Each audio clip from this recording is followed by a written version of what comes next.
Joe Manchin and Chuck Schumer announced a great big deal for more spending, and what are they calling it after they go back out and spend a whole bunch more money, which is, by the way, going to trickle down into the prices of the goods that you pay for. What are they calling this? The Inflation Reduction Act. Yes, I am dead serious. So we're going to be talking about the Inflation Reduction Act, what it means. We'll be looking through some of the text and what this means for you going both into the midterms and to the grocery store after all this. Aren't you excited? This is going to be fun. In other news, the Senate also passes the CHIPS Act to subsidize semiconductor chip production, showing us just how many people in the Senate have chip makers in their portfolio. So we'll talk just a bit about what's happening with that and where we go. A lawsuit accuses Biden in Florida, Nikki Fried, not Florida, of threatening kids' school lunches over their ideology, which I think is hilarious and really shows what kind of crap these people have up on the shelf. So we'll talk just a bit about what's happening with that. And Stacey Abrams puts out a meme that reminds people of Hillary Clinton's ill-fated happy birthday to this future president. It is going to be all this and more.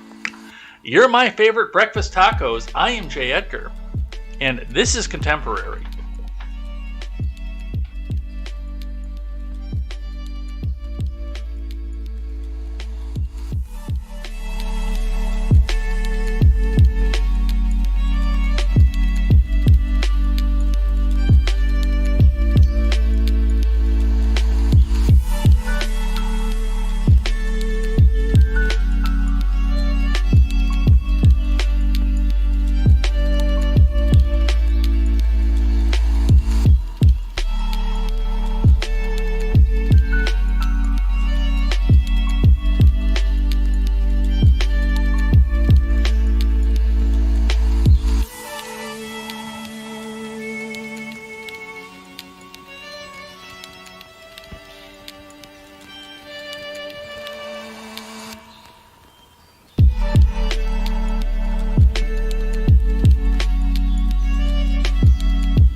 Good morning, Edheads. Welcome to Contemporary. My name is Jay Edgar. Breaking last night. They are going to get a spending package out of Manchin. What did I tell you? Every time that the news got up and said, hey, Joe Manchin is going to torpedo this, he is going to torpedo that. What have I told you from the beginning?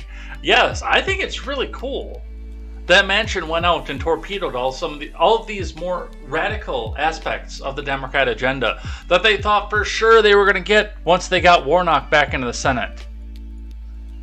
I said that was pretty cool, but Manchin's not to be trusted. He's not changing his party. He's not changing his party affiliation no matter how much they try to batter him and hammer him. He's not changing anything. He's still a Democrat, and he's still going to act like a Democrat.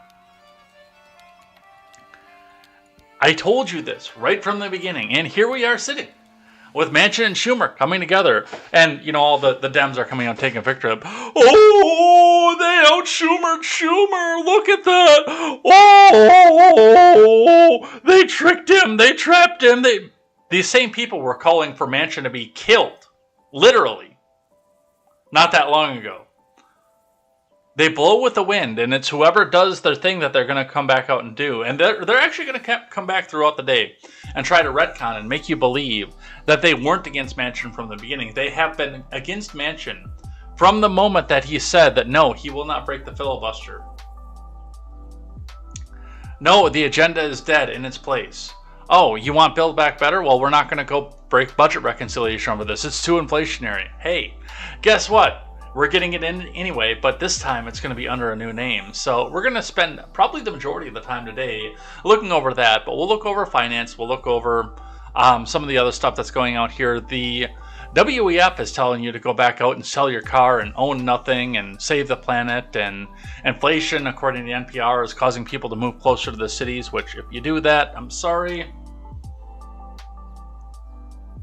there's no saving you.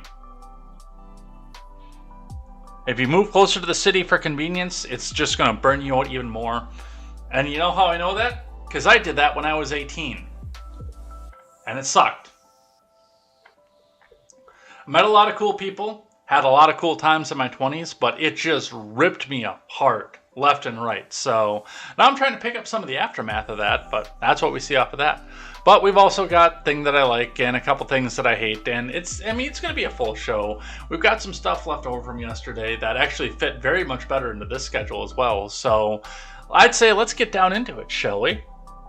But before we do, make sure you guys go back out. Make sure you guys go check out the Daily Ignoramus, especially his long stream, his long series on Living to Tell the Tale about what happened in the Capitol. I've been catching some of it as I could. I haven't found his Odyssey channel yet, so I do need to go and check that out. But because I can't watch the lives while I'm at work, so what I have been able to see, I've seen, and you know, it's a good story. It really is, and he's got a lot to tell about it. So go check that out. Go check out the R-Rated Conservative, the Porch Boys, the Breakdown with Birkenhoff. Go check out KTZed, Tweets by Brit over on Twitter. Go hang out with them. Go see what it is that they have in store for the next their next media adventures, and let's get down into the news of the day. We will start this morning with the finance, looking in at the Dow, which spent the day up throughout the day yesterday. It spent most of the day above the previous close. But right at the end, right after the three-quarter announcement was made, we just had a honkety-honk-honk jump at the end, which again tells you that all these investors out there don't care that you can't be in the market. They just want to make sure the government can continue to come back out and print money, and everything is going to be good, then they'll get their own no matter what. So that's what we see coming off of the Dow, closing yesterday at 32,197.59. So that's what we see off of that. Looking in at the Bitcoin, on the day is up 161 US dollars and 30 US cents to 23,123.30. That's after taking a very significant jump at about 3 o'clock this morning. There was a very, very significant buying run on Bitcoin. I wonder when it was peak buying time, in what time zone, for when we started to see a jump like that, because most of us were in bed at that point, but that's what we see off of that, bringing that out to 5 days. Seeing a significant drop and then a second significant drop, holding steady for a couple days and then bringing itself back up to a significant rise to close out again right now at 23,123.30. So that's what we see off of that. A 3% rise across the 5-day, but definitely more of a rise, or less of a rise rather, coming off today. So that's what we see for that. The fuel remains at the 366 mark. Solid through the Madison area. Your fuel prices may vary, higher or lower depending on your market. We use this as something that's tangible for me because it's close to me. It's what I can see. It's what I can actually go and experience if I really want to spend money in that county. But it's also far enough away that you guys don't know exactly where Redacted is, where I live. So that's what we see for that.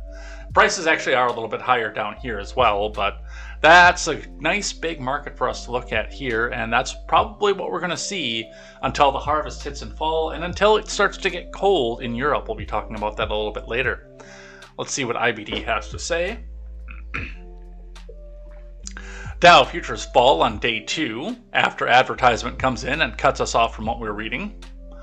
Dow futures fall, take 2 on day 2 after market rallies strongly on Powell.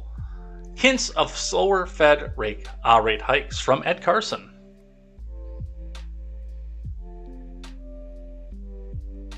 Dow futures fell modestly early Thursday, along with the S&P and the Nasdaq, with Meta Platforms and Qualcomm reporting earnings.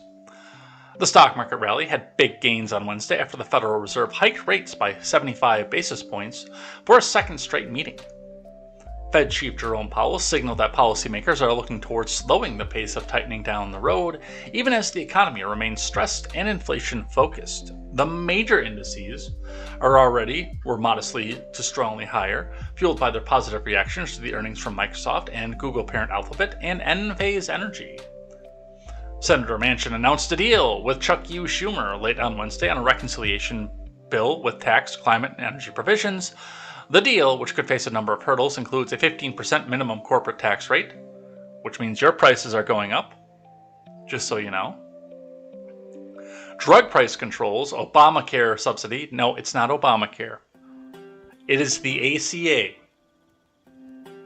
I will not give that man credit for that. It is the ACA, and it's a failure. Subsidy increases and pro-solar and green energy provisions. Solar and fuel cell stocks were among the winners. The legislation would extend EV tax credits, which should be good news for Tesla and GM, though there are various income and vehicle price limits on the credits. The Federal Reserve raised rates by 75 basis points on Wednesday afternoon, lifting the rate to a target of 2.25% to 2.5%. Guess what that's going to do for your mortgage?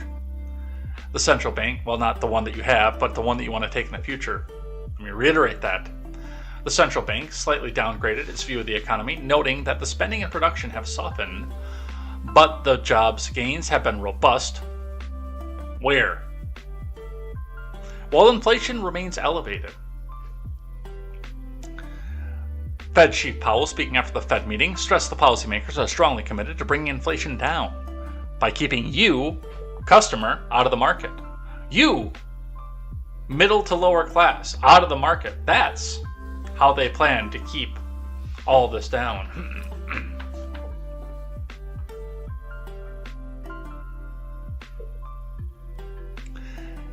He said the economy is resilient with labor markets extremely tight. Powell said it will be likely to be appropriate to slow Fed rate hikes as they become more restrictive. He expects Fed rates to be moderately restrictive by year end, which he said would be in the 3 to 3.5% range. After the Fed rate hike and Powell's comments, the odds of a 50-point move on September 21st rose to 56% from about 50-50 before the Fed announcement. Further out, markets expect modest moves over the year's final two Fed meetings to end the year around 3.25% to 3.5%.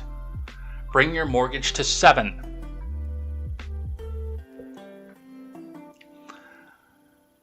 Key earnings. Meta and Qualcomm headline key earnings, with chip equipment maker Lam Research, ServiceNow, O'Reilly, Ford Motor, and Teladoc Health also reporting late on Wednesday.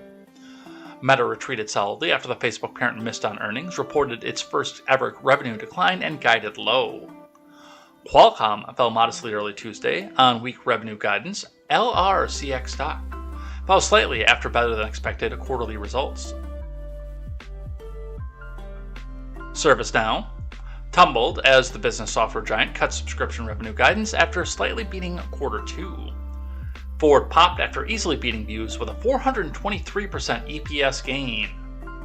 Yeah, wait till they start cutting jobs out. O'Reilly's fell after earnings fell short, and the auto parts retailer guided lower.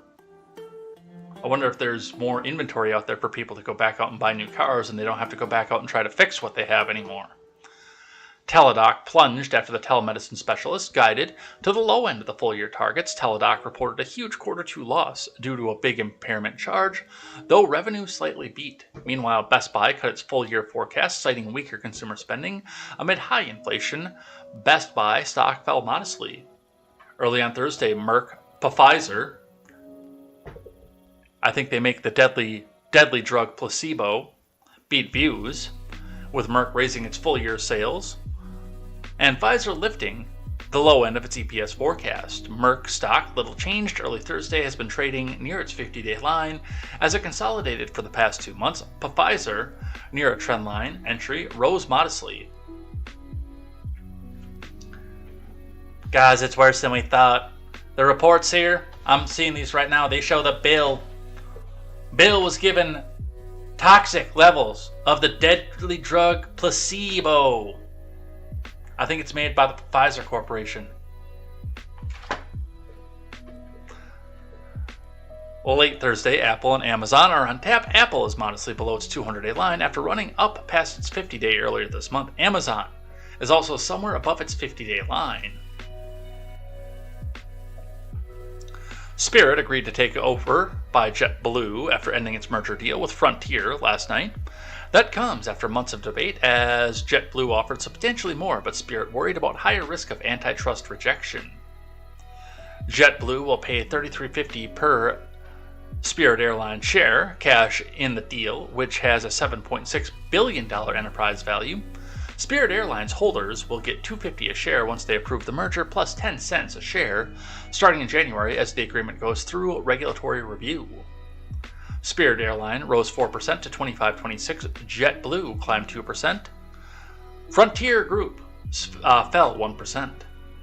On the futures, Dow futures fell 0.1% versus fair value. The S&P dipped 0.3% and the Nasdaq lost 0.7%.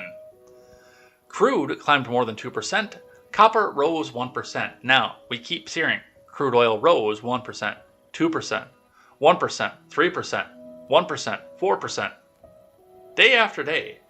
There's only so long that these gas prices can stay this low, and stagflation and the lack of travel is going to help that a little bit, but there's only so long as the futures rise more and more that these gas prices are going to stay where they're at. So that is something you need to watch and pay attention to. The 10-year yield rose 5 points to 2.78%. At 8:30 a.m., the Commerce Department will release the second quarter GDP. It is 8:58 a.m. Eastern Time.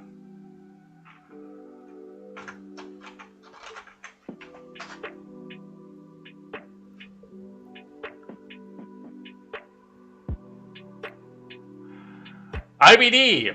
U.S. economy tagged with a recession label as GDP falls again. From CNBC. We'll bring that up here right now. GDP fell 0.9% in the second quarter, the second straight decline, and a strong recession signal. So they won't come back out and say, oh, it's a recession yet. We're in a recession, 2 quarters in a row. This is much, much better than I thought it was going to be, especially with the Atlanta Fed rate saying 1.6. But much worse than I initially thought it was going to be once we started talking about the raise or decline numbers at the end of June.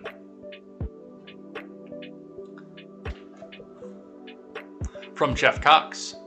The U.S. economy contracted for the second straight quarter from April to June, hitting a widely accepted rule of thumb for recession, the Bureau of Economic Analysis reported on Thursday. GDP fell 0.9% at an annualized pace for the period, according to the advanced estimate. That follows a 1.6% decline in the first quarter and was worse than the Dow estimate for a gain of 0.3%. Dude, nobody thought that it was going to gain 0.3%.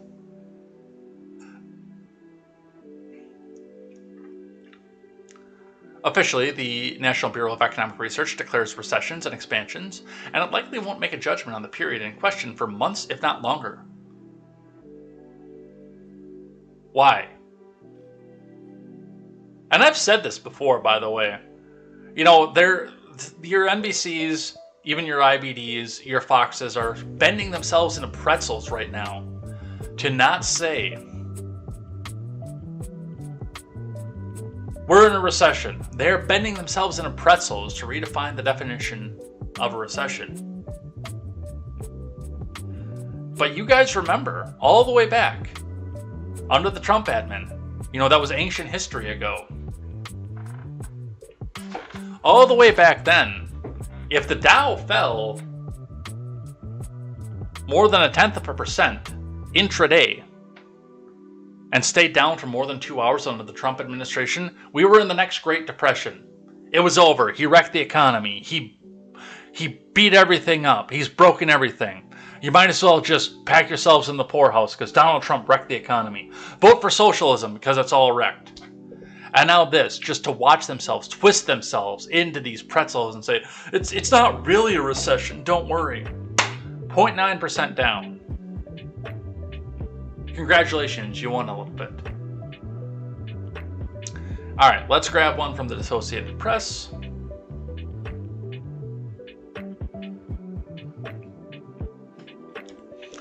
Fed unleashes another big rate hike in bid to curb inflation. From Christopher Rugaber. You want 3/4 of GDP decline? Because this is how you get 3/4 of GDP decline.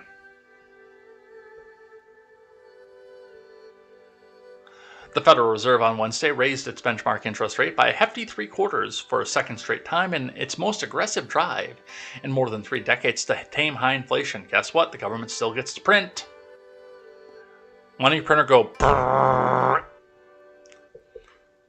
The Fed's move will raise its key rate, which affects many consumer and business loans, to a range of 2.25 to 2.5, the highest level since 2018. Speaking at a news conference after the Fed's latest policy meeting, Jerome Powell offered mixed signals about the central bank's likely next moves. He stressed that the Fed remains committed to defeating chronically high inflation while holding out the possibility that it may soon downshift to smaller rate hikes. Oh, we're about to tell you why you probably shouldn't sit back and anticipate lower inflation. And even as worries grow that the Fed's efforts could eventually raise a recession, Powell passed up several opportunities to say the central bank would slow its hikes if a recession occurred while inflation was still high. Robert Perley, an economist at Piper Sandler, an investment bank, said the Fed chair emphasized that even if it caused a recession, bringing down inflation is important, but Powell's suggestion that rate hikes could slow now that its key rate is roughly at a level that is believed to neither support nor restrict growth helped ignite a powerful rally on Wall Street.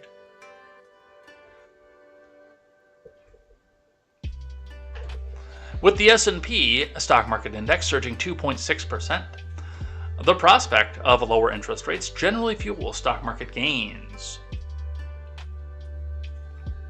So, we are in a recession that is caused partially by what Powell is doing, but also partially by the supply chain and by the fact that we printed our way and destroyed our currency. But don't tell the Democrats that because they won't believe you. And now on top of that, he has taken moves that are going to take us into Q3 of recession by making it harder and harder for you to go back out and do the business you need to do.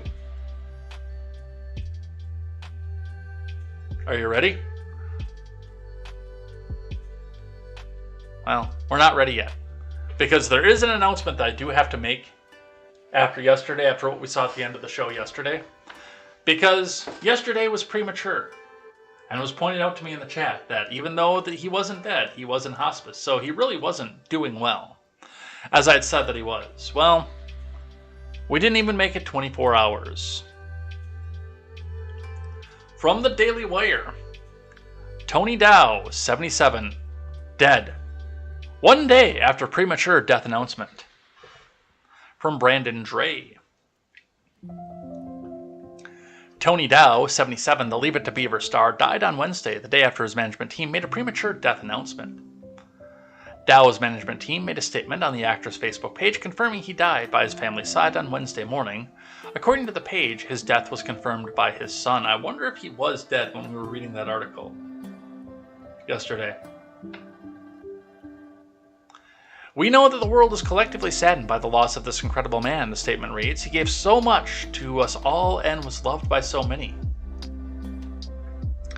Dow's wife, Lauren Schulkine, had initially believed her husband had died and later informed his management team, who mistakenly announced Dow's death on his Facebook page on Tuesday. Within hours, the team removed the post after Dow's son told them his father was still alive at home, receiving hospice. Dow's Facebook page includes a statement from his son.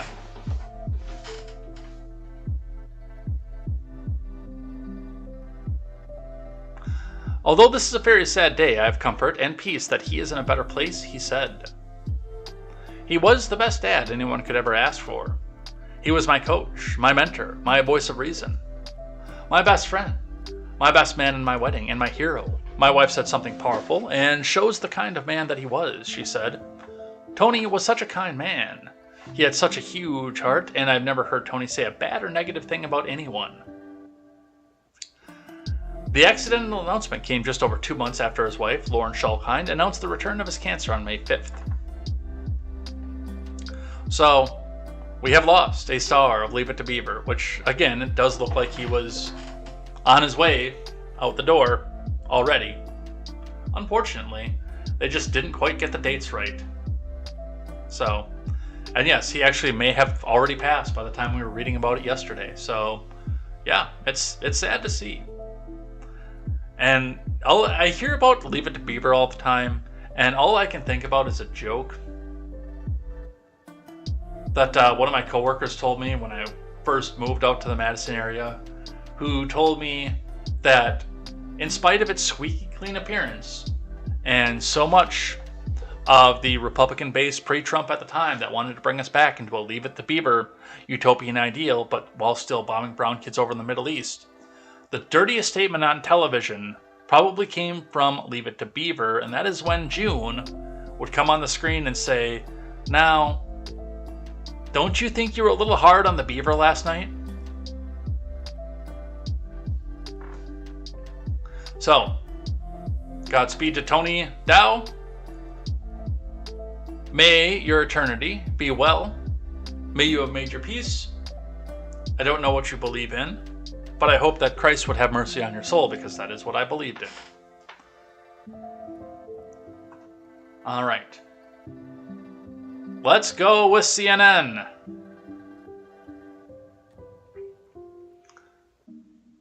It's a major boost to Democrats. Manchin and Schumer announced deal for energy and healthcare bill. From Manu Raju, Ella Nilsson, and Tammy Luby.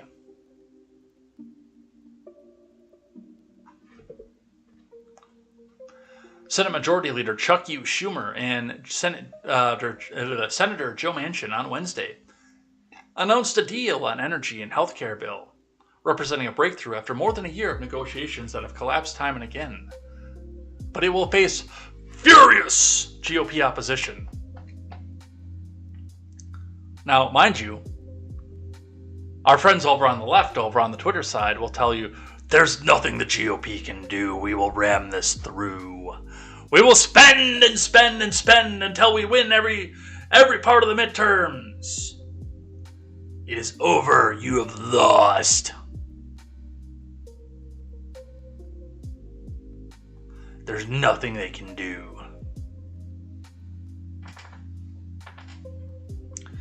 The deal is a major reversal for Manchin, and the health and climate bill stands a serious chance of becoming law as soon as August, assuming Democrats can pass the bill in the House and that it passes muster with the Senate parliamentarian to allow it to be approved along straight party lines in the budget process.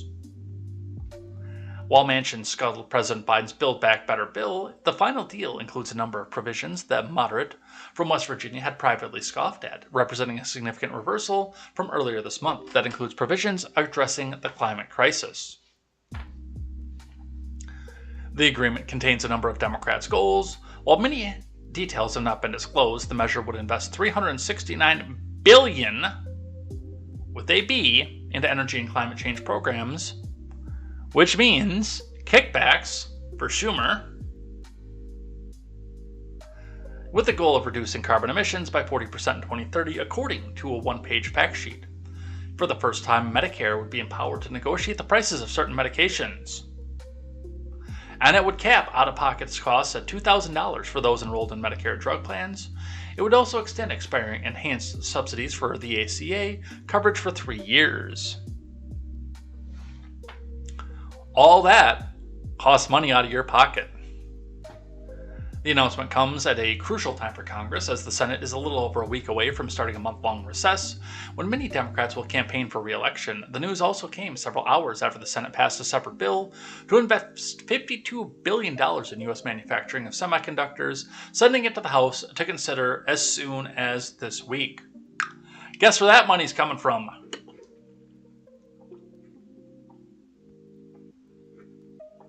I don't think you have to guess. I think you know.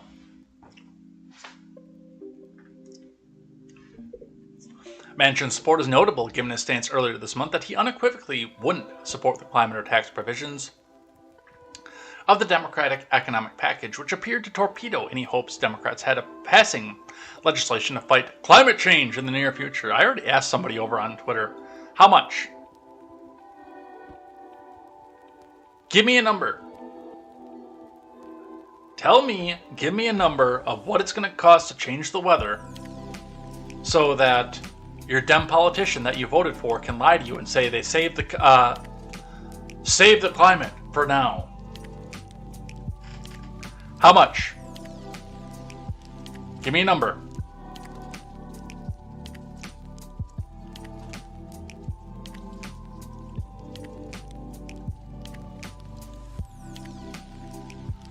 They won't give you a number, but give me a number.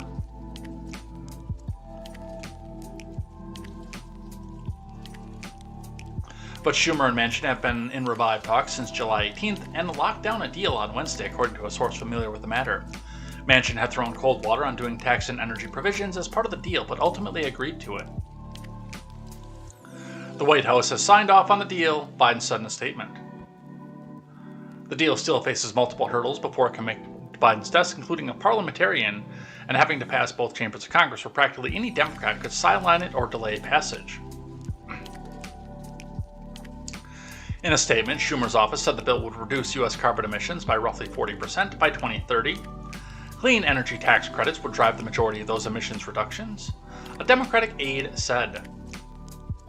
So, you're going to give a tax break to the rich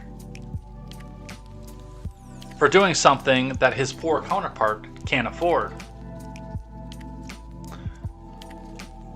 2 weeks ago, Schumer and Manchin were nearing a deal on $375 billion for the climate and energy provisions of the bill. The top line for climate announced tonight is $6 billion less than the original figure. Still, a senior Democrat aide told CNN they were happy with the $369 billion figure on spending for the climate and energy portion of the bill, saying it was more funding than was expected to come out of the deal. Where's the money come from? Show me the money, Lebowski.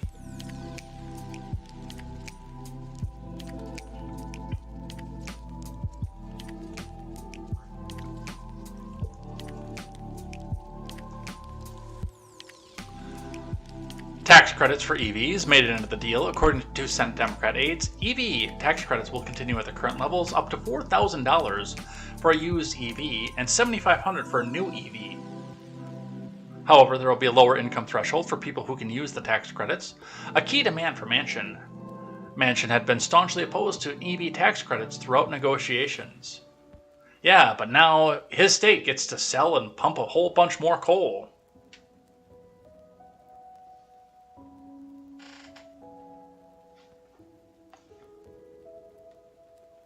Tina Smith of Minnesota told CNN she was presiding over the Senate on Wednesday evening when Schumer called to tell her he had reached a deal with Manchin on a climate and energy bill.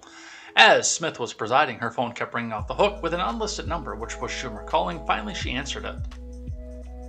I knew it was Chuck. I did the complete no and answered the phone, Smith told CNN. He said 40% emissions reductions by 2030. That's a big effing deal. Smith, the Senate climate hawk, told CNN she was elated. A deal had been reached after many ups and downs in negotiations with Manchin. So, there you go. They have come together. They've found a number that they can spend and tax away from you. And what's in this bill, by the way? Plenty of fun stuff. From Insider. Read the full text of the deal that Manchin and Schumer just struck to curb inflation, tax corporations, and fight climate change. All right. First and foremost, corporations don't pay taxes. You pay corporations taxes. I get such a bang out of the people on Twitter that are trying to tell you, no, that doesn't actually happen like that. Yeah, it does. The cost of doing business goes up, which means the cost of the product goes up. Otherwise, they can't hire people. By the way, just so you know, because you guys are going out and telling more people, there are more people watching this program right now than the music channel we're listening to. But do, after we're done, go check out Lo-Fi Geek's Glass House Lo-Fi playlist. Absolutely do go and check that out.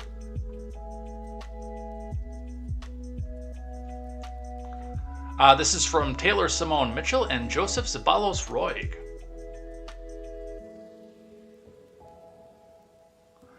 Senator Manchin reached a deal with Majority Leader Chuck U. Schumer on the Inflation Reduction Act of 2022. So, and that's my favorite part of this. We're going to go print $469 billion and call it the Inflation Reduction Act.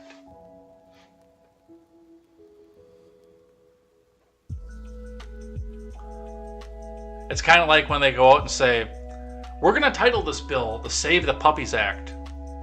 Inside the bill, it increases your taxes by 700%. But would you vote against saving the puppies?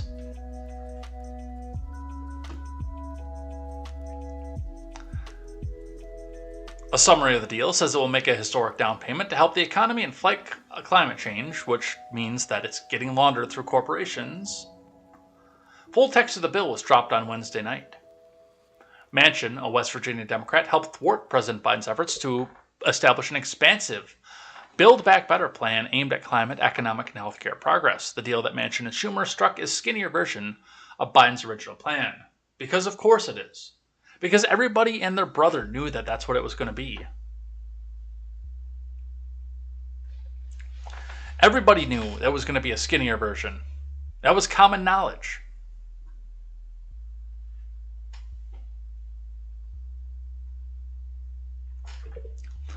For too long, the reconciliation debate in Washington has been defined by how it can help advance Democrats' political agenda called Build Back Better. Build Back Better is dead, and instead we have the opportunity to make our country stronger by bringing Americans together, Manchin said in a statement.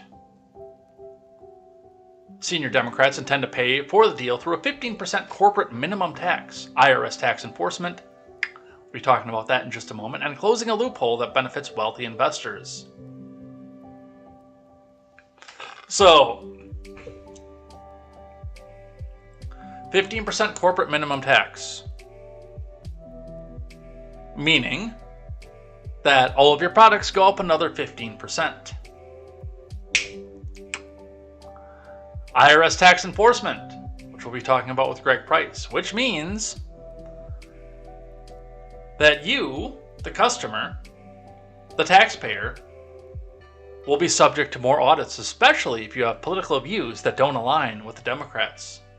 And closing a loophole that benefits wealthy investors, which means sell-off investments, a drop in the Dow and a drop in hard assets.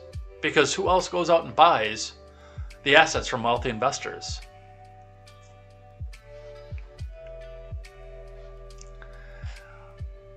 I will do everything I can to usher in a new area of compromise and common sense that will make America more energy secure, financially sound, and a more united country for this generation and the next, he added. Here's the text on one page of closing tax loopholes in the Inflation Reduction Act of 2022. Yes, they're actually going to call it that too, by the way, just so you know.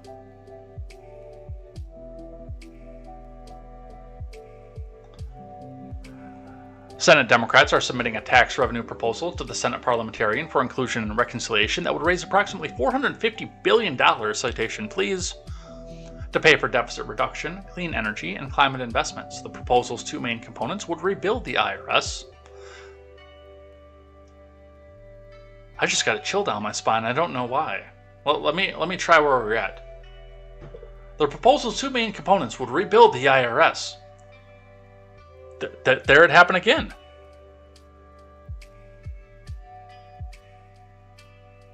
Let's try this one more time.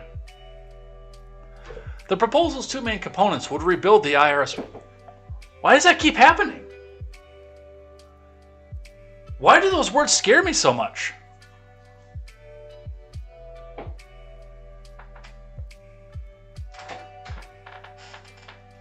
And impose a 15% corporate minimum tax to ensure the wealthiest Americans and corporations cannot avoid paying their fair share of taxes.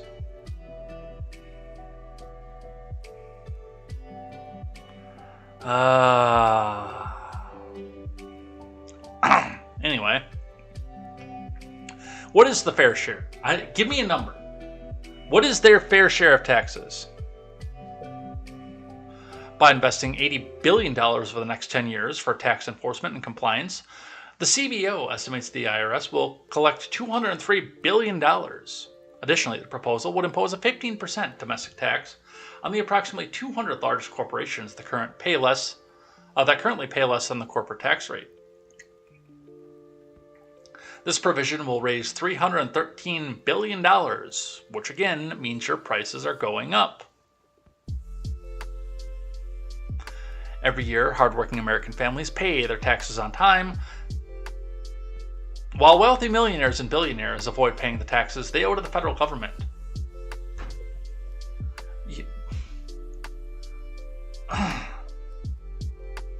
How many buzzwords can you fit into a proposal like this?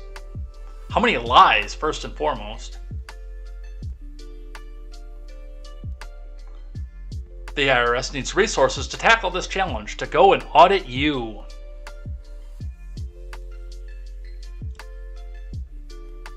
Without these new investments, those at the top will be able to get away with more and more tax avoidance.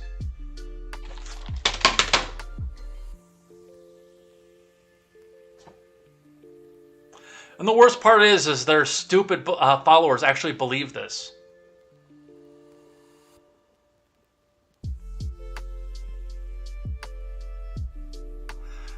That's not fair to the tens of millions of honest, hardworking taxpayers who play by the rules.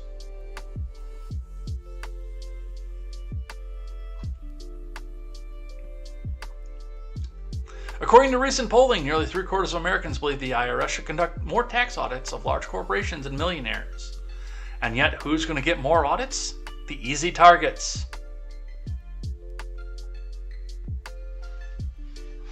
You and me. The provision appropriates 10-year funding for the IRS as follows.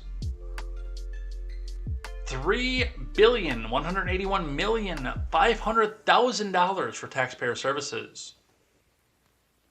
And this is the part that's going to affect you. $45,637,400,000 for enforcement.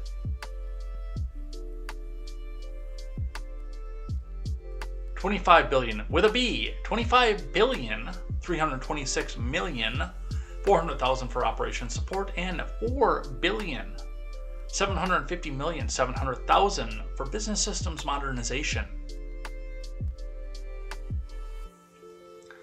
These appropriated funds are to remain available until September 30th, 2031, and no use of the funds is intended to increase taxes on any taxpayer with a taxable income below $400,000, and yet it will.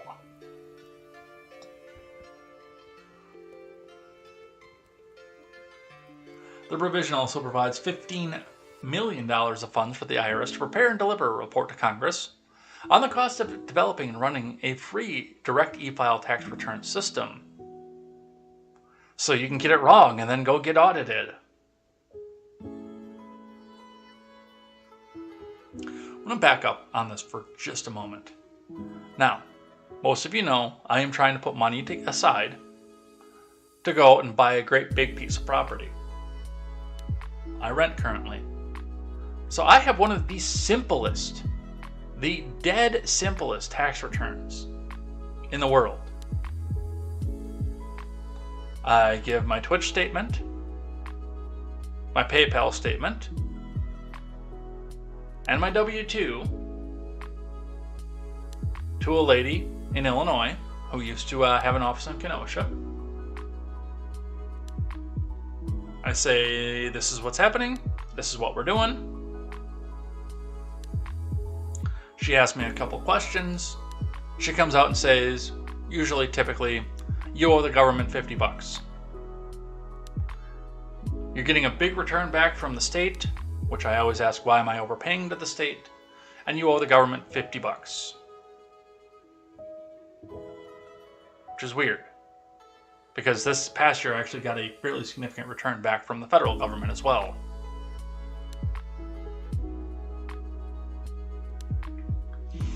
Yeah, hit the PayPal buttons. Don't use the buy me a coffee anymore. I'm actually working on getting rid of that. I'll probably do that after work here, but hit the PayPal button if you want to help support the cause. But yeah, we're looking at big piece of property. $3,000 to go to get myself completely into perfect credit.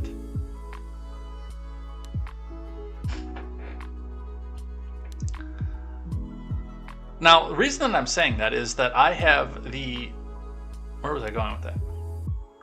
The simplest tax return in history.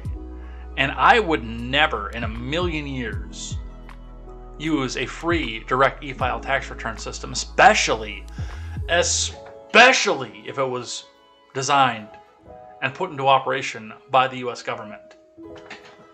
Never, never, never, never, never, never, never, never, never, never, never, never, never, never, never, never, never, never, never in a million years would I use that. And none of you should either. Yes, I understand. It's free.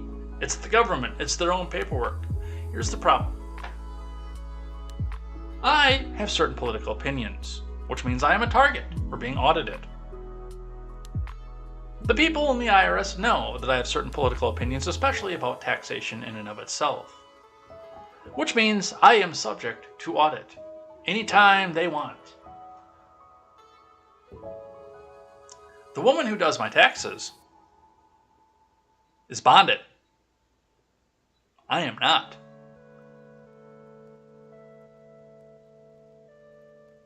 Which means, if I get audited, she comes back out with the paperwork and says, here's where I dotted this I, here's where I crossed this T. Get off my property. I can't do that. And you shouldn't either.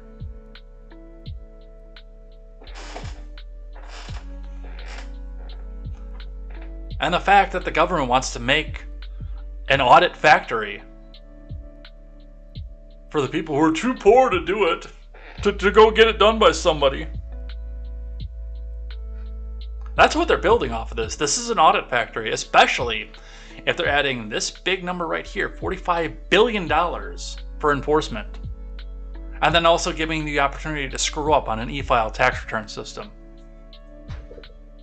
Something don't smell right.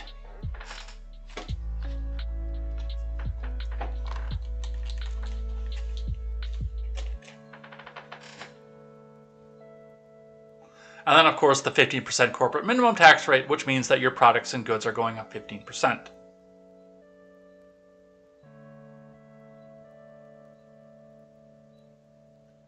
What else is in this?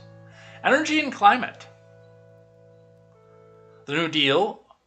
It's not a new deal. Don't use that language. No matter how much you're coming back out here to try to appease to your little Democrat base, insider, because we know who you are. The New Deal goes against Manchin's previous comments, suggesting he would not support spending on climate change. It will allocate $369 billion with a B to energy security and climate change, working to lower carbon emissions by 40% in the year 2030. The bill also aims to establish decreased energy costs and cleaner energy production.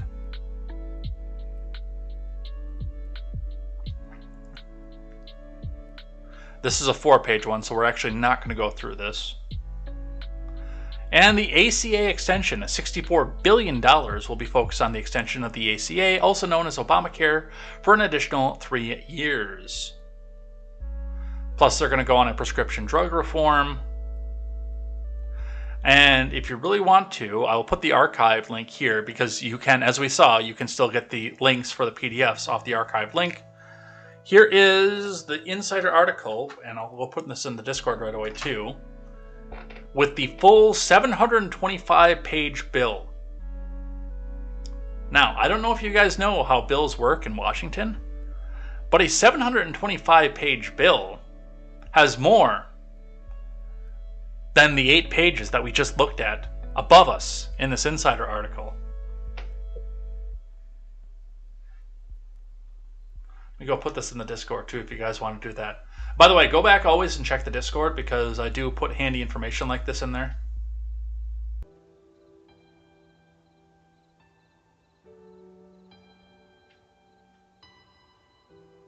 Where do I want to put that? Let's put that in general. It is in general chat if you guys want to go back and have a look at it for yourselves. Full text, 725 pages. And enter. All right. As was pointed out, as we were just reading off this, Greg Price tweets out, Democrats are going to give $124 billion to the IRS to make it easier to audit you and call it the Inflation Reduction Act. And we've got the actualities out here. Actually, it'll give them more capabilities to audit big corporations, something they haven't been able to do. They've audited the former president every year since long before he even came down the escalator in 2015. That's the reason he couldn't release his tax returns, because they were still under audit.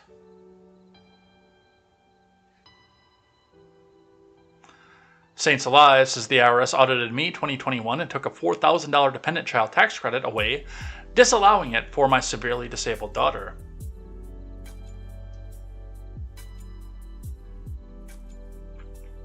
And people actually believe this too, by the way. Robert points out they're going to audit the middle class. P. Cali 68, which, I mean, there's one of the icons that says that you're going to read the dumbest take on the internet. No new taxes on families with less than $400,000 yearly income. If you believe that, I've got some oceanfront property up here in Wisconsin, and I would love to sell it to you.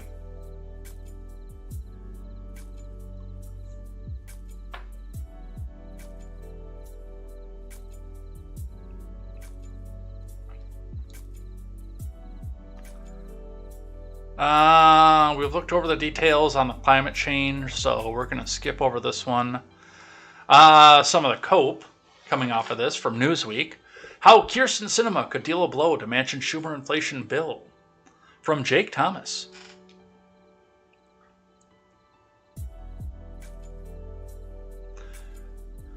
Congressional Democrats' newly revived domestic spending package again faces uncertainty as the revamped legislation seeks to close tax loopholes supported by key party moderates.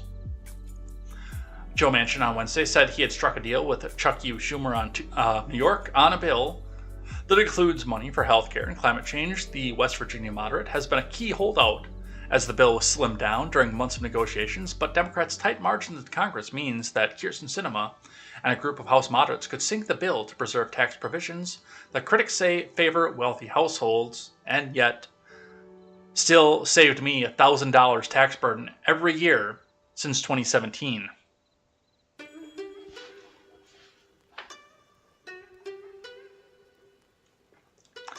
Dubbed the Inflation Reduction Act of 2022, the legislation dedicates $369 billion for climate and energy spending, while seeking to reduce the federal deficit by $300 billion and cutting federal spending on prescription drugs by $288 billion, according to a summary. The bill also contains provisions to expedite domestic energy production and allow Medicare to negotiate with pharmaceutical companies over prescription drugs.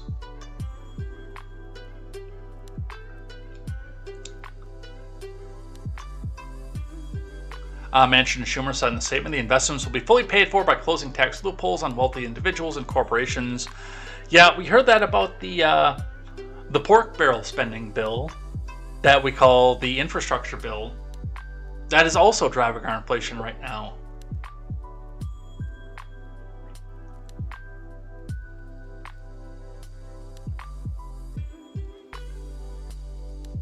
Although Sinema signaled last year she was supportive of the spending bill, she has not issued a statement concerning the Inflation Reduction Act. As of Wednesday evening, Newsweek has reached out to Sinema's office for comment. Yeah, they don't have their boogeyman anymore, so now they have to go find a new boogeyman, and she'll probably pass it. That's the worst part, is she'll probably pass it.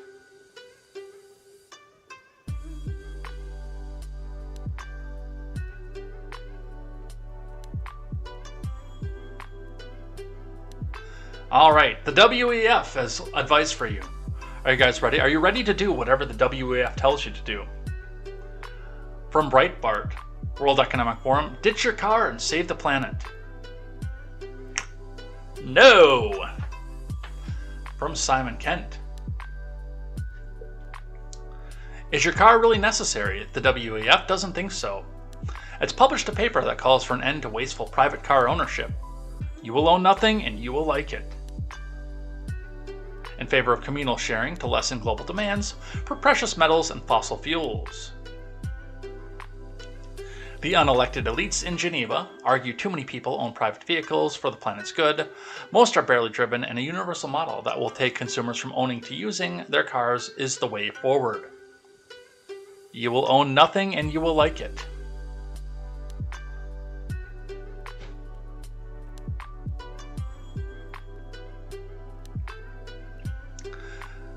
The average car or van in England is driven just 4% of the time, said WEF paper sets out. Instead of having vehicles sit idle, sell your car and walk or share, because car sharing platforms such as GetAround and Blue SG have already seized on the opportunity to offer vehicles where you pay per hour used. Own nothing and like it. By the way, owning your house That's wasteful. Oh, by the way, leasing a full apartment, that's wasteful. No, just don't do that. Let the government build you a commie block, and then you just live there in the pod. We'll bring you your bug burgers. You don't even have to be in the pod. You just need to go there and sleep, because we'll have you 16 hours in the factory.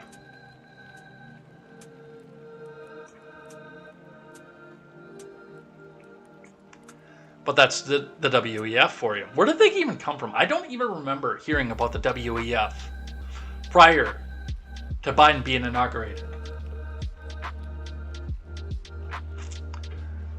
And we've got one here given to us from one of our communistic friends over in the Discord. That is, of course, coming from Confused Commie, saying, inflation is crushing rural America and may even drive people to the cities. This comes from Ben Abrams, and remember, donate to NPR and then get yourself to the city, because once you are all gathered into one place, then we can come back and subject you to propaganda like NPR and tell you and force you to listen that communism is good and healthcare should be universal and free at this point. So hit that donate button, because remember, comrade, it is not your money, it's our money. Let's see what Ben Abrams has to say.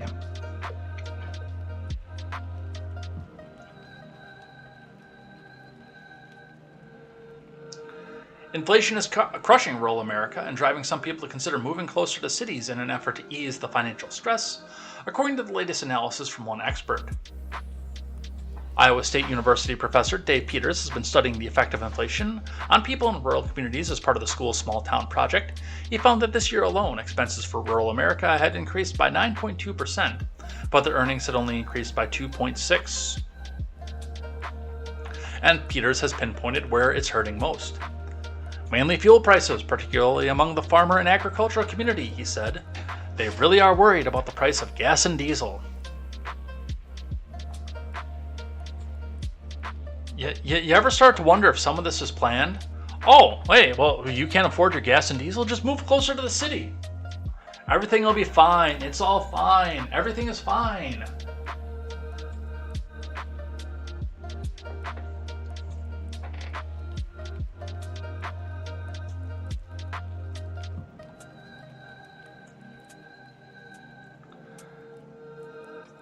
You want to talk about where some more of this is coming? Some more inflation is coming. Senate passes CHIPS Act to subsidize semiconductor chip production. And Nancy Pelosi's husband just made a fortune. From Catherine Watson. The Senate on Wednesday passed a bill that would provide subsidies for the production of semiconductor chips, technology the Biden admin says is critical to the U.S.'s economy and national security. The final vote was 64-33. The bill still needs to pass the House before it can go to the Senate, which is going to be a lockstep Democrat vote, because Nancy Pelosi is already sitting over there by her microphone, looking over the shoulders of all the Democrats and saying, okay, I stand to make $1.5 billion off of this that I don't have to disclose in my forms. You will pass this, or I'll make your life a living hell.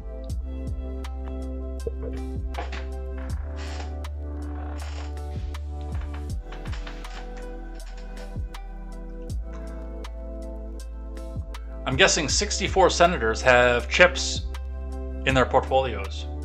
What do you think?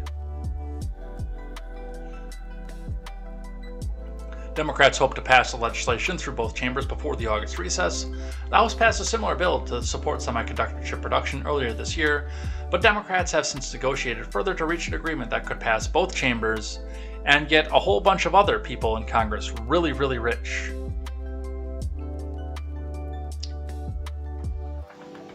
As Americans are worried about the state of the economy and the cost of living, the CHIPS bill is one answer.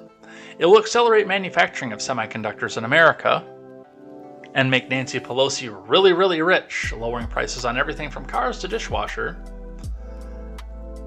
That I'm okay with. But I'm going to tell you right off the bat, NVIDIA, Intel, who already had plans and was building a factory here. AMD, they have plenty of money. They could have done this on their own. And still made all these people very, very rich.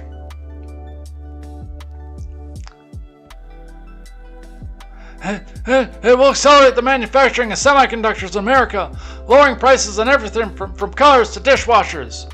And cars that I tell you you're not supposed to own because of my handlers in the WEF, man, come on. Mr. Biden said in a statement. It will also create jobs. Good paying jobs right here in the U.S. It will mean more resilient American supply chains, so we never have to be so reliant on foreign countries for the critical technology that we need for American consumers and national security. I want to thank both senators and both parties for their hard work in this legislation. Come on, man.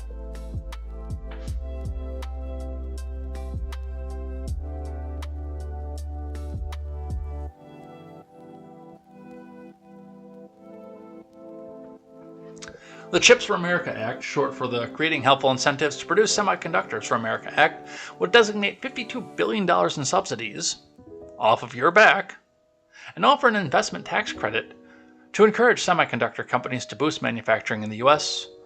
Mr. Biden has held a virtual meeting on Monday with CEOs and labor leaders to discuss the bill. Oh, guess what? They're going to all be forced to unionize, I bet. To send the message that the U.S. relies too heavily on China, what do you want to bet that there's going to be that big hook buried into these companies, especially these Asian companies that hate unionization, that, hey, we're going to give you this $1 billion, but you have to unionize. Bet me. Bet me. And then they'll say it's the evil corporations that are not doing the manufacturing because they hate the workers. Bet.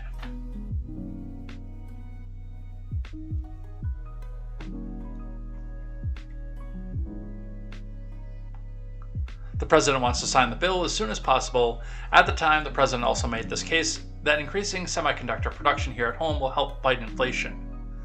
See, this here, he's actually not wrong about. And I will give credit where credit's due. There's a market for this. And we need to bring more manufacturing here. But Democrats don't make good jobs for people. They don't make pathways for good jobs for people without a hook buried into it, because when people have upward mobility, they see their tax rates and they don't vote for Democrats. Yeah, they're not needed, and yet they're still going to happen.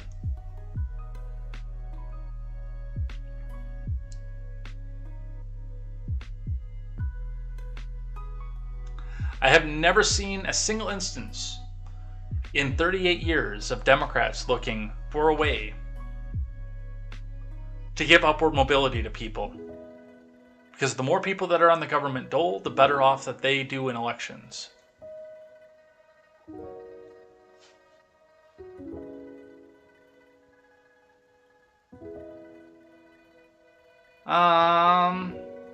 Let's see. Here's what's in it from MarketWatch. The table shows some of the legislation's funding for scientific research. $81 billion for the National Science Foundation, $11 billion for Department of Commerce, $10 billion for National Institute of Standards and Technology, $67.9 billion for the DOE, for a total of $169 billion. So this is all, and this is all increase over the baseline, but this is all a handout from here to the tune of about $87.4 billion to government agencies. Right here.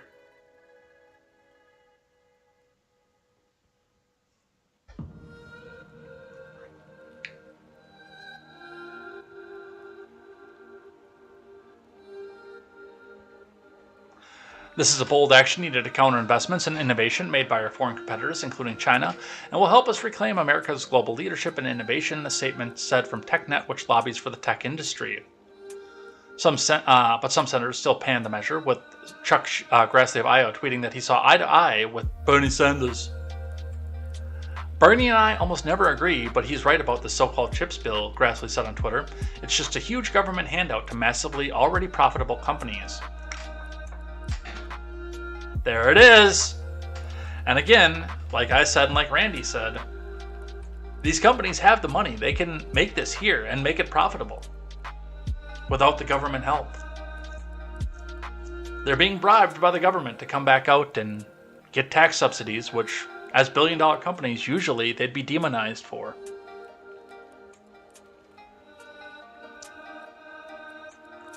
From the Hill,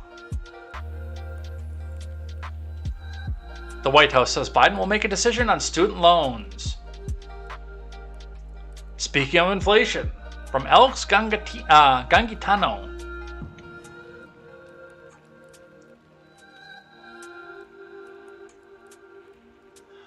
The White House said on Tuesday that President Biden is mulling whether to extend the pause on federal student loan payments and whether to forgive student loans on a broader scale ahead of a pandemic-related moratorium on payments that are set to resume on August 31st. Well, first and foremost, I'm going to tell you right now that the moratorium is going to stick, and it's going to stay until a Republican is president, whether that be in 2025 or 2029, depends on the honk. But yes, that moratorium is staying on. So he's already made a decision off of that. He made a decision when he came into office.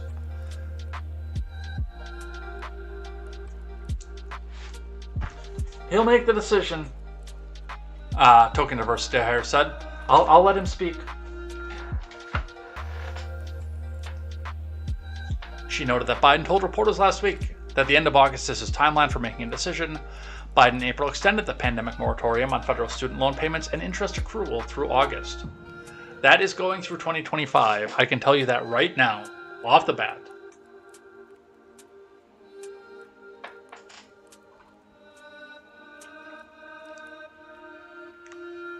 She says she doesn't have anything more on this. Will he forgive? Probably not. Will he forgive a small amount for niche markets? Probably. Oh, you did government service? Here's your forgiveness. Oh, you're a cop? You're going to go enforce my law? Here's your forgiveness. $10,000 just for a little bit of interest? Oh, here's a little bit of forgiveness for you. It's going to be next to nothing, but he's going to try to pull the minimum amount so he could say that he did something, and again try to hold the moratorium until a Republican is president.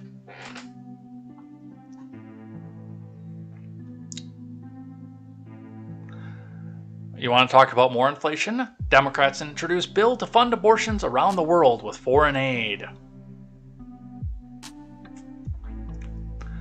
Democrats introduced a bill on Wednesday that would repeal a 50-year-old amendment to expand abortion access globally with the U.S. foreign aid. Why?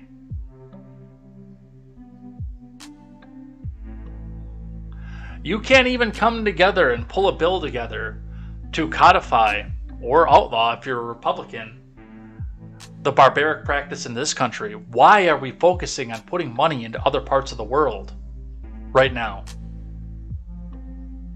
Are you stupid?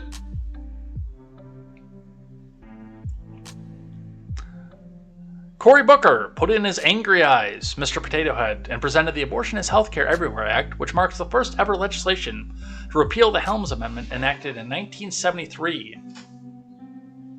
Congress added the amendment to the 61 Foreign Assistance Act, which blocked federal funding as U.S. foreign assistance to fund abortions as a method of family planning, even in circumstances of rape, incest, or saving the mother's life. Booker said in the wake of the Supreme Court's historic overruling of Dobbs last month, the decision has denied Americans access to essential healthcare services that will extend beyond U.S. borders. This disastrous decision will be felt around the world, sending back many countries that have long used Roe v. Wade as the basis to strengthen abortion rights protections in their own countries, Booker said. We must take immediate action to mitigate the global impact of this decision.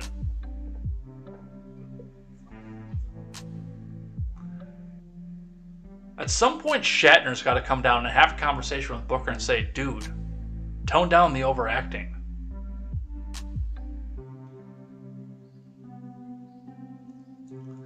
Booker said the legislation that gained co-sponsorship from 21 other senators would ensure federal funding would give women safe abortion access overseas. Yeah, I doubt that's going for that. That's going to go into some dictator's pocket somewhere.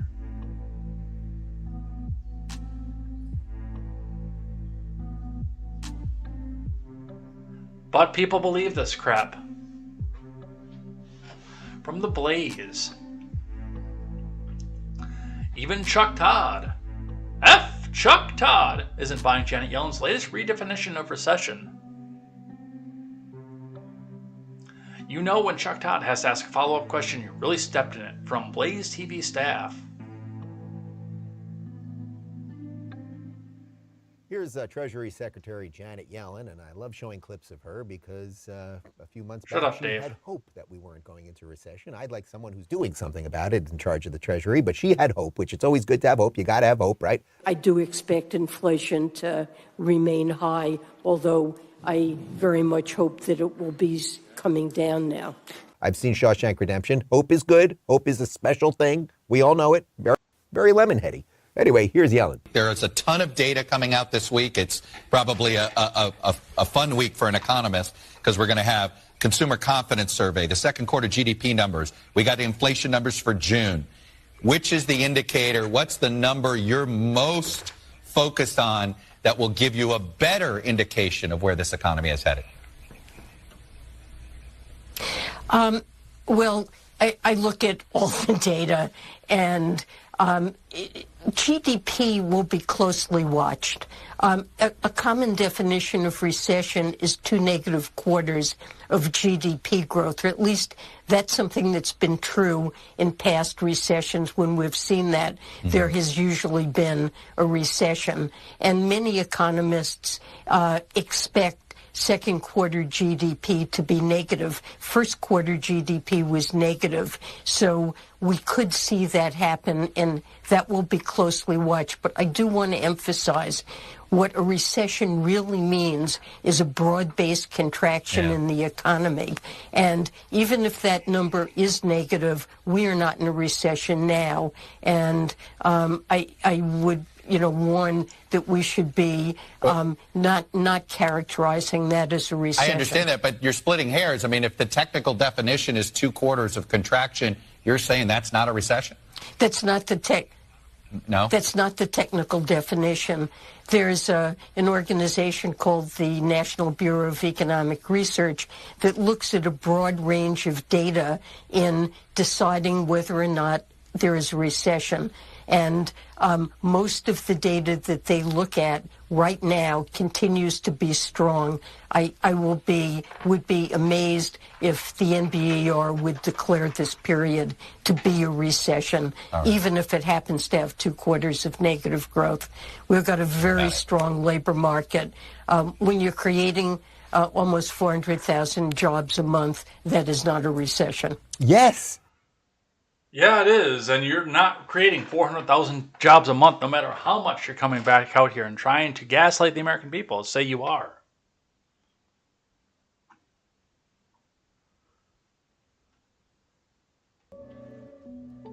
All right, what else?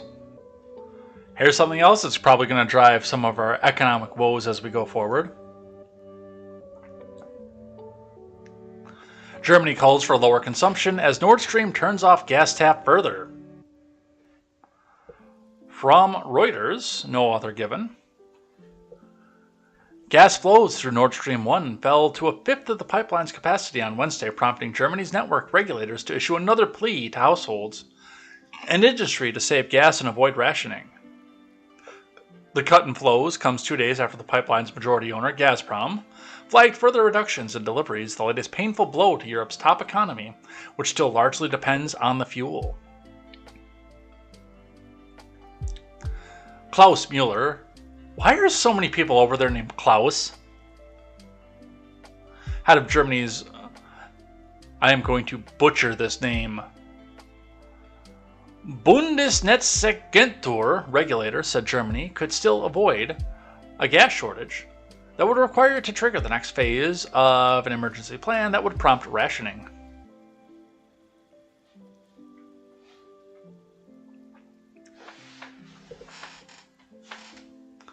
But he said that it will require efforts by both industry and consumers to reduce gas usage. The crucial thing is to save gas, Mueller said. I would like to hear less complaints but reports from industry saying we as a sector are contributing to this, he told broadcaster Deutschlandfunk.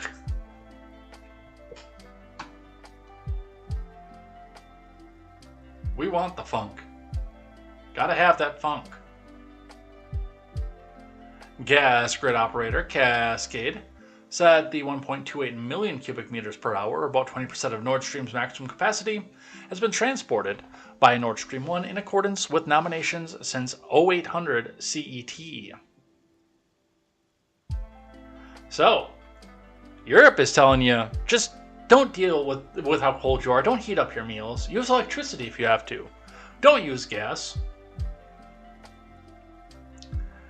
What's funniest about this, by the way, is the fact that a lot of these countries, and I remember this before I got politically active, when I was still looking at engineering as a way forward on things, were bragging to the world about the fact that they never had an energy crisis anymore because they had found a way to convert trash into energy.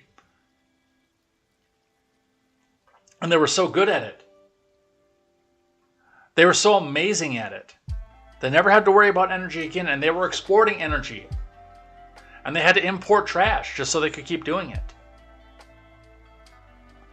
And now these same countries are sitting over here on their knees for Russia, saying, "Don't turn off Gazprom, please!"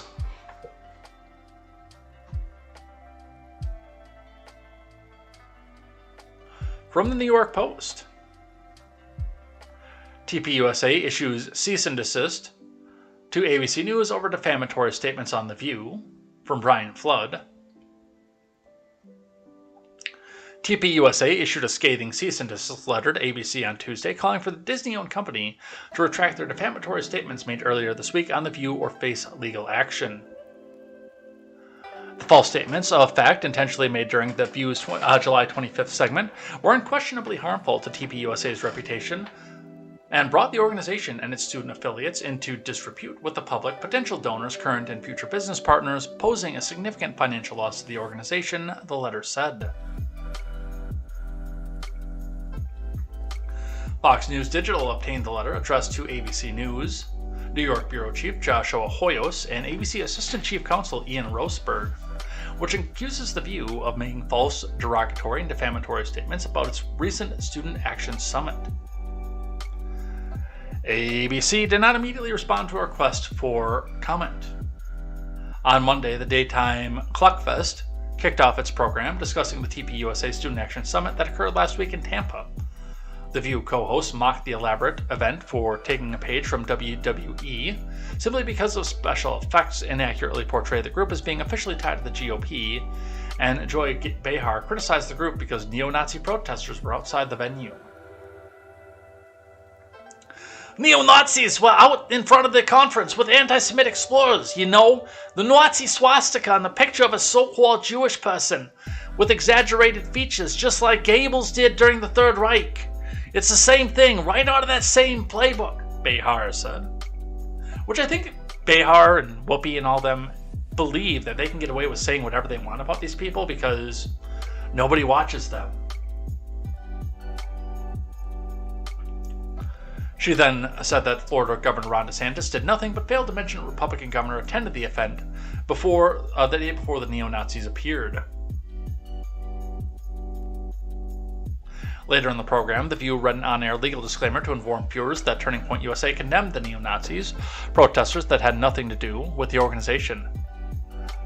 "But you let them in, and you knew who they were," Whoopi inaccurately said before the panelists were forced to read another disclaimer, explaining the neo-Nazis were outside protesters and TPUSA didn't let them in. "My point was metaphorical." Whoopi seemed a lot smarter when she was on Trek, didn't she? The on-air disclaimers didn't satisfy TPUSA's in-house counsel Veronica Peterson, who penned the scathing cease and desist.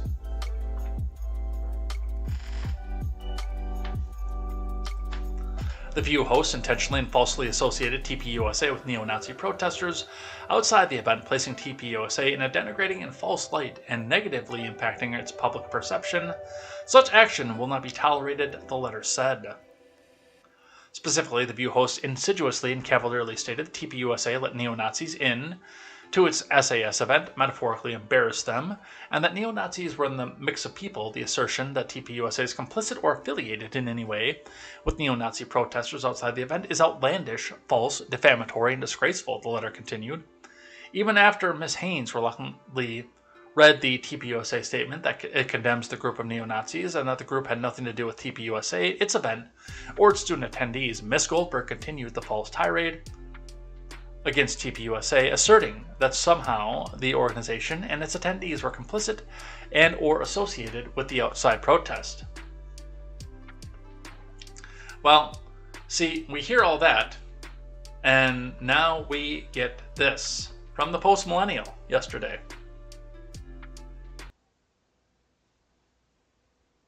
So on Monday, we talked about the fact that there were openly neo-Nazi demonstrators outside the Florida Student Action Summit of the Turning Point USA group.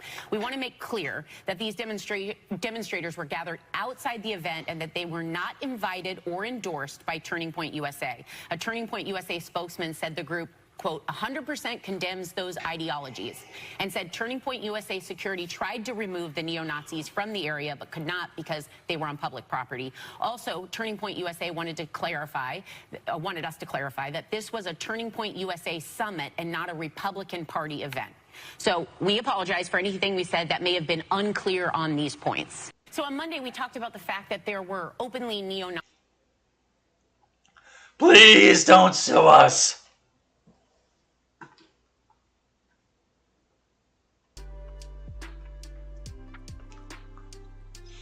From the Daily Wire. Lawsuit accuses Biden, Florida Agriculture Commissioner, of threatening kids' school lunches over ideology. From Mary Margaret Olahan. A new lawsuit accuses both Florida Agricultural Commissioner Nikki Fried and President Biden's admin of punishing low-income children attending Christian schools by threatening to take away the children's lunches if the school does not adhere to the leftist ideology principles, including on gender identity. Grant Park Elementary is a school that serves Tampa, Florida's low-income minority students.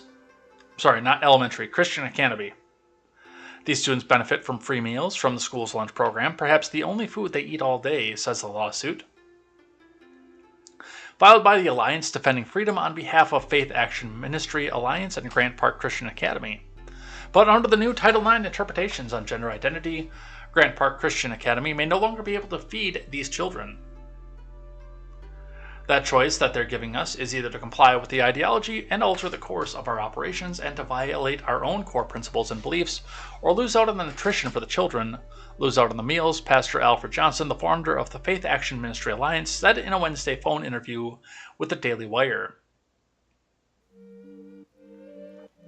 This is not just pertaining to Grant Park Christian Academy, Johnson added. You're dealing with tens of thousands of students who are going to be impacted by this. Some of these schools are not even aware of how Title IX has been reinterpreted, so many of them are going to be in violation, probably without even knowing it. Yeah, that sounds about like the government.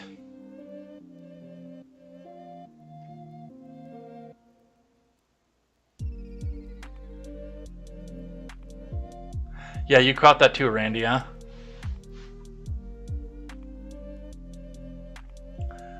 I could see the monitor, and I could see that only the right bar was bouncing.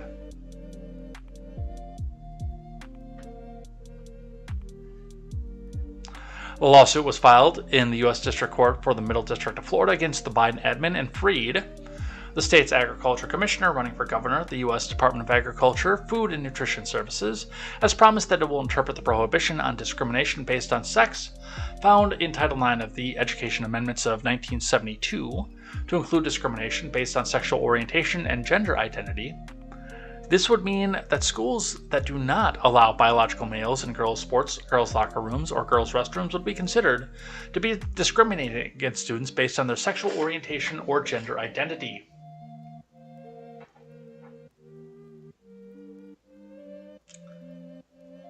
So, I do understand, especially in a low-income school like this, where they would be getting state help, but, I mean, is there a way that we can start getting donations to these schools so they don't have to deal with this crap?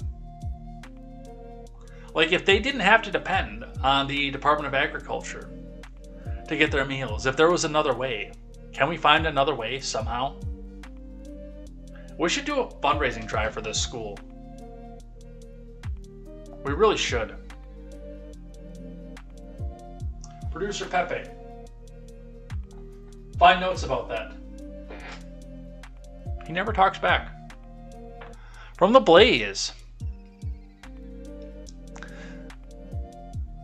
CNN poll finds that 75% of Democrat/Democrat-leaning independents who are registered to vote believe Dems should tap someone other than Biden as 2024 presidential nominee. Yeah, we know.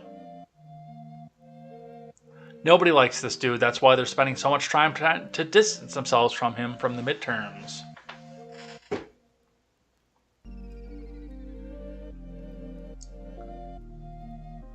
From Fox, Jim Jordan says new whistleblower disclosures reveal scandalous push by FBI to pad domestic terrorism agenda.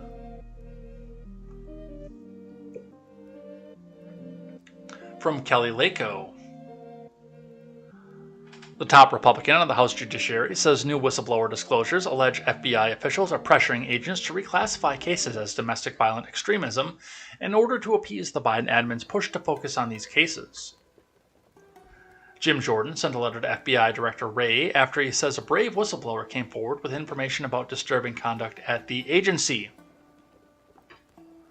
I am going to say the same thing that I said about whistleblowers before with Grassley and the Hunter story from the FBI.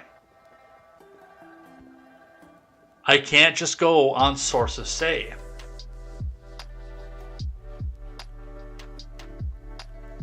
I can't do that. I need to know who these sources are and why they're important.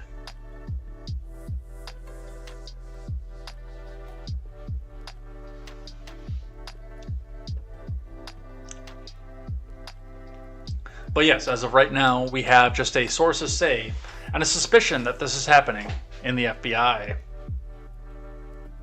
Alright, it is 10 after 9. What do we have left?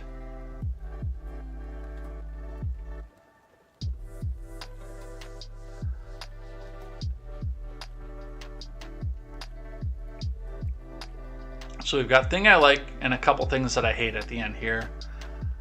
Oh, here's one dystopian one for you. New Zealand PM Jacinda Ardern. We will continue to be your single source of truth. Unless you hear it from us, it is not the truth. That sounds dystopian. The most up-to-date information daily. You can trust us as a source of that information. You can also trust the Director General of Health and the Ministry of Health. For that information, do feel free to visit at any time to clarify any rumour you may hear, covid19.govt.nz. Otherwise, dismiss anything else. We will continue to be your single source of truth. We will provide information frequently. We will share everything we can, everything else you see, a grain of salt. And so I really ask people to focus on that. The most egregious example of that appears to be this text which originated in Malaysia and has become a viral hoax in Australia and in New Zealand. How irresponsible is it the people that are sharing that news of a lockdown imminent in New Zealand? Yeah, and look, that's the kind of thing that adds to the anxiety that people feel. So I continue to share the message. New Zealanders must prepare. But do not panic, prepare. And when you see those messages, remember that unless you hear it from us, it is not the truth. And I really ask people, just visit covid19.govt.nz. It has all of the up-to-date information. And we will continue to provide everything you need to know. Yeah, no. The government's been lying to me for 38 years. You are not the single source of truth. And if you're going to come back out and say that you're the only source of truth out there, that leads me to believe that you're about to come back and lie to me again. Now, this is an older clip. This was passed around a couple days ago, but this was actually, this was towards the end of the lockdowns in New Zealand the first time. But regardless, anybody who can say that is not to be trusted. I mean, hell, look at Manchin.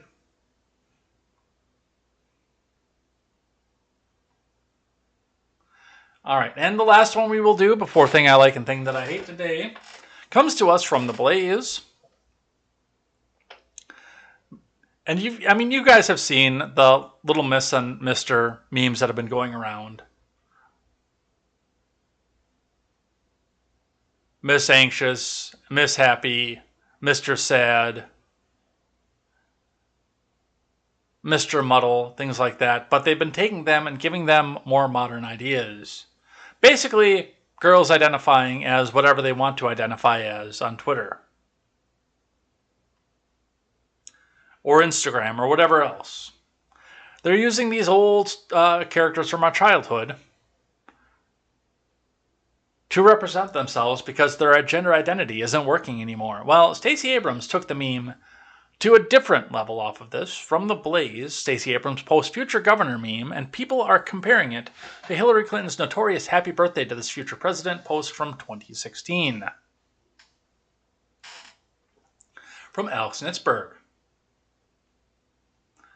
A bit less than 6 years ago, then Democrat presidential candidate Hillary Clinton posted a childhood photo on social media and declared, "Happy birthday to this future president." The post did not age well. She's not done yet. She might go back and, she might run again. Maybe she'll get honked in this time. As Clinton went on to lose the 2016 contest to candidate Trump. Well, this week, Stacey Abrams, who's running to defeat incumbent Republican Georgia Governor Brian Kemp during the Peach State's 2022 gubernatorial contest, posted a meme featuring a childhood photo along with the message, "Little Miss, future governor of the great state of Georgia," and the people have pointed out the similarity between Abrams' recent post and Clinton's 2016 post. And she didn't use the cartoon either. That's the worst part. She still has the gap in her teeth, but she didn't use the cartoon. She just used a childhood photo. There is Little Miss, future governor of the great state of Georgia.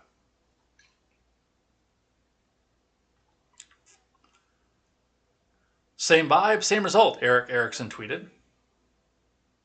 Same post, same inevitable outcome, tweeted Ryan Svedra of the Daily Wire. Same energy, RNC Director of Strategic Communications Gates McGavick tweeted.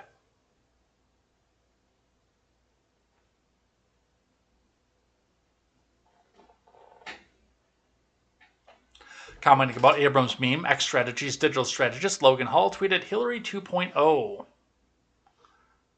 And Abigail Marone says, "I thought she was already governor, because remember, she never conceded. She's the rightful governor after all." All right, let's do Thing That I Like and Thing That I Hate and head out of here for the day. Thing that I like today. Now, you guys mostly don't see it. My cousin actually had no idea. And he's watched me on there, but he says he's seen the videos and he doesn't see where I had long hair. I told him I stopped while I was down getting tires on Saturday. We talked about it. We talked about it on this program. And he had no idea that I had long hair, which, by the way, most of you guys never ever see because I do always keep it tied up. But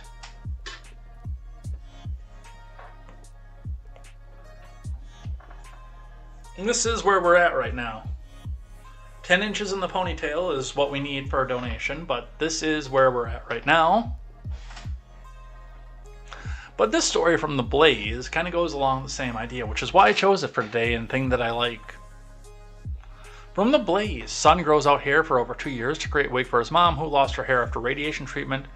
She gave me the hair in the first place. Now, mine will not be going to my mother, because my mother is healthy and doesn't have cancer, but it will be going to somebody at some point, and I'm very, very happy about that. even if it's not the person who gave me hair in the first place. But let's read from the Blaze. In Arizona, a mother of 6 who lost her hair permanently after heavy doses of radiation treatment has a full head of hair again after her son grew out his hair for more than 2 years so experts could fashion it into a wig for her. Melanie Shahab was first diagnosed with a tumor in her pituitary gland back in 2003. At the time, the tumor was the size of a plum. Though benign, doctors removed the tumor because it was growing rapidly and could affect other bodily processes like hormone regulation and fertility. When the tumor returned in 2006, doctors removed it again, but by the time it returned a third time in 2017, Melanie had her medical teams elected to go a different route and shrink the tumor through radiation, though her doctor initially told Melanie that the treatment wouldn't cause her to lose her hair, it fell out anyway.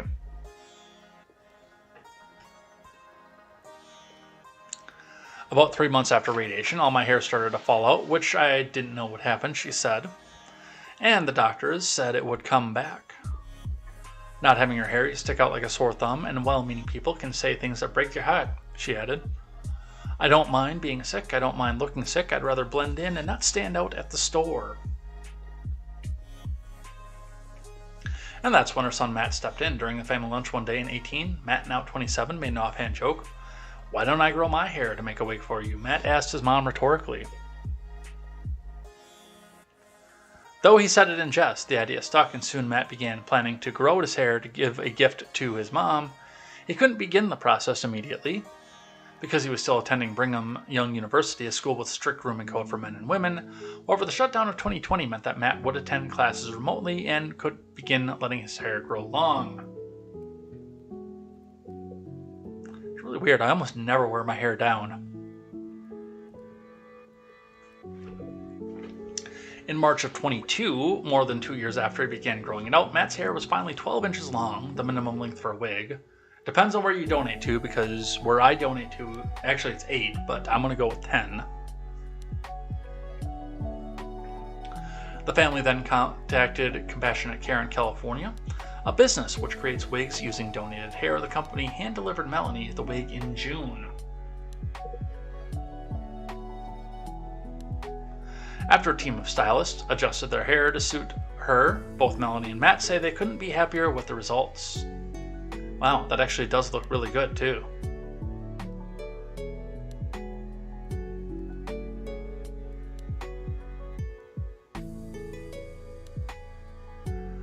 The color is spectacular, and we had it cut and styled with a hairdresser. Melanie said, Matt said it looks great on me. It's a no-brainer. She gave me the hair in the first place, Matt added. I love this. This isn't just thing that I like. This is thing that I love. And again, I'm doing the same thing right now. Probably a little bit more texture in mine, but you know, we were given and handed a bad situation in 2020. And it seems like this kid is actually doing the same thing right now, where he was given the situation and decided to use the lockdown as an excuse and a springboard to do so, like I did. Now, I will say it's going to be a little bit hard to cut it back off again because, oddly enough, my life has been going really, really well since I started growing my hair. I don't know if it's just having long hair agrees with me or what the story is, but like I've been doing better financially, I've been a little bit better balanced in life, I've been keeping my room cleaner, even doing a touch better romantically, oddly enough, since I grew my hair out. But as I said, I made the promise. I said, let's do something good. If they're going to shut the salons down, let's do something good with it. And let's go ahead and make it into something that's going to help somebody who can't grow hair of his or her own. So yeah, we're going to go ahead and get it grown out. There's been a lot of cancer in my family, so we're going to do that. I love that this kid did this. I am a little bit older than he is, so my hair grows a little bit slower than his does, but definitely happy to go back and do this, and definitely glad to see. Let's do a couple things that I hate.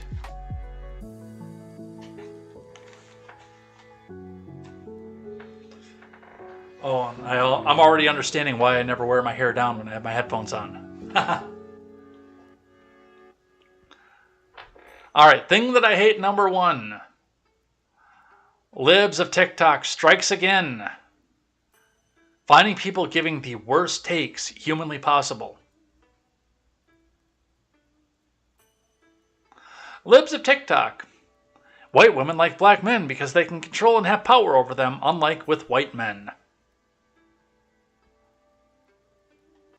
Let's listen.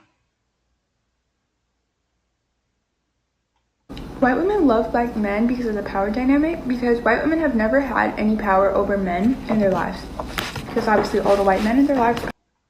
Always a septum piercing. And those things do freak me out, by the way. Like, I like the little one on the side of the nose. I think that's kind of cute and can be classy sometimes. But the septum piercing freaks me out. And by the way, the callbacks to cattle and the fact that they use those to lead to slaughter in cattle just can't be unseen once you see it. Have always had all the power over that. So white women have whiteness over black men. And obviously to be in any sort of like control feels good, especially when you're used to never being in control. White women feel safe with black men, not only because of the hypermasculinity that they believe black men exhibit, but because of the whiteness and power they hold over black men.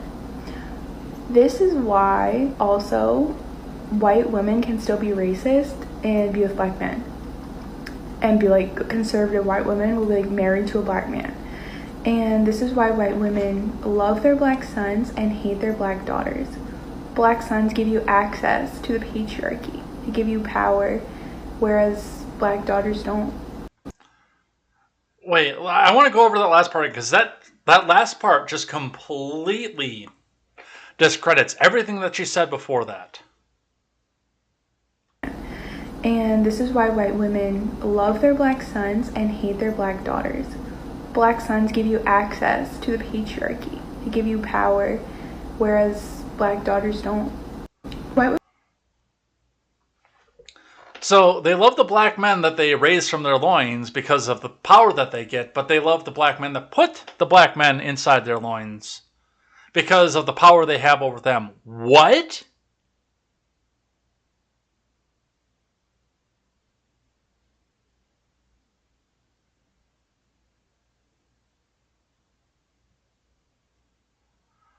She's apparently a vegan mother too. Vika the Vegan Madre is the at on this one. How do people get away with saying this? This should be red flags to people farthest to the left as they can.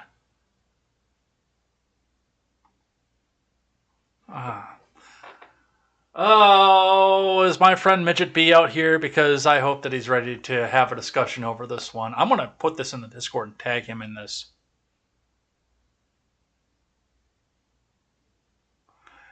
Yeah, remember that video with that, what was it, the running back that was it a running back or a linebacker that we saw? Where the dude literally threw the 95-pound white wife into a TV.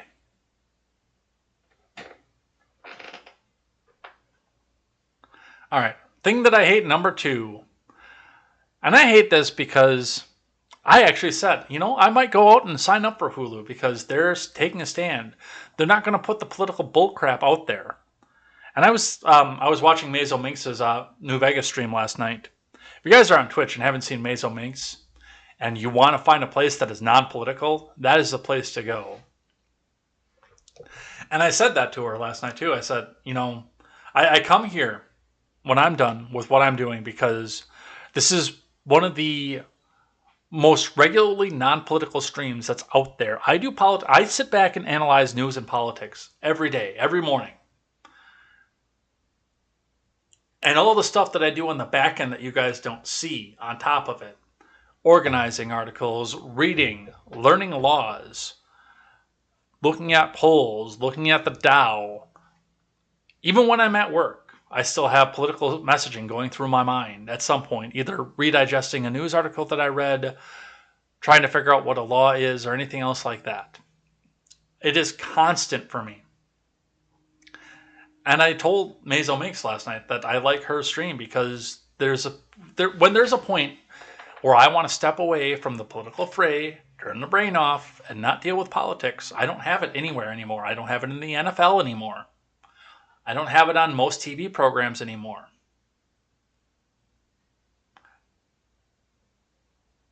I mean, even Strange New Worlds apparently is making a nod to the January 6th Selfie Fest. Thank God I use an ad blocker on YouTube, otherwise that would be right now at this point, and I've actually seen it on my computer at work and on my phone, neither of which have an ad blocker. Every third advertisement is a political ad. And I thought to myself, I can go to Hulu, and they refuse to go back and play political ads. Well, according to Variety, that's not going to be the case anymore. From Variety, Disney changes Hulu policies to accept political issues ads after Democrat-fueled backlash over rejection of abortion and gun spots.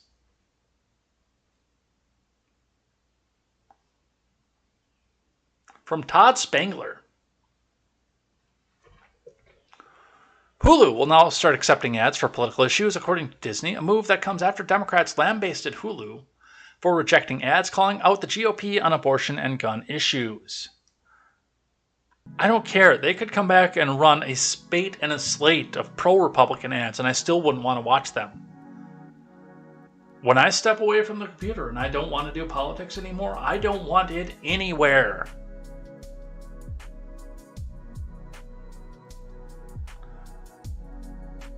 Donald Trump himself could start a show on Hulu, and that wouldn't change my mind on it. I don't want it anywhere for anything. Ron Johnson could step out in the middle of the field in Lambeau Field and say, "Vote for me!" And I wouldn't want to go, well, I don't like Ron Johnson anyway, but that's an effective statewide race for Wisconsin. That would be a feasible situation. I don't want political ads while I'm trying to step away from this. After a thorough review of ad policies across its linear networks and streaming platforms over the last few months, Disney is now aligning Hulu's political advertising policies to be consistent with the company's general entertainment and sports cable networks and ESPN+. Disney said in a statement released on Wednesday. The company's statement continued, Hulu will now accept, candidate, and issue advertisements covering a wide spectrum of policy positions, but reserves the right to request edits or alternative creation in alignment with industry standards. The hashtag boycott Hulu became top trending topic on Twitter after National Democrat organizations complained to the Washington Post that Hulu had rejected their joint ads on abortion and guns on July 15th. Disney's ESPN and WPVI-TV, the ABC-owned station in Philly, had accepted the run the same ads. The controversy over ads on Hulu comes after the conservative-leaning Supreme Court issued rulings this term that overturned Roe v. Wade in New York State's law restricting permits for carrying guns in public. So there you go. That's another place where you are going to go back and get preached to constantly that you're not good enough because you don't accept the government as your Lord and Savior. To hell with you, Hulu. You almost had a new customer. To hell with you.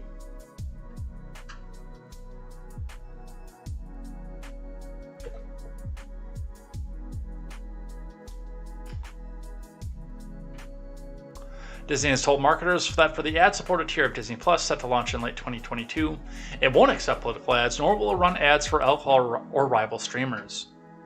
Yeah, watch that to change too.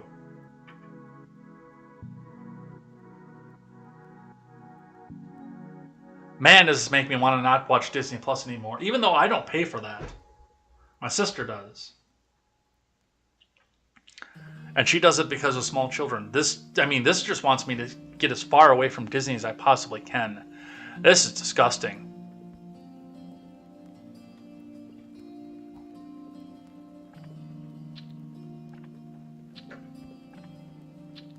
So, that's what we have off of that.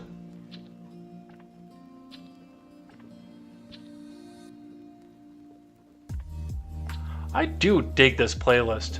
If you guys like what you hear, go ahead and check that out. Oh. Can't do right click on Restream chat.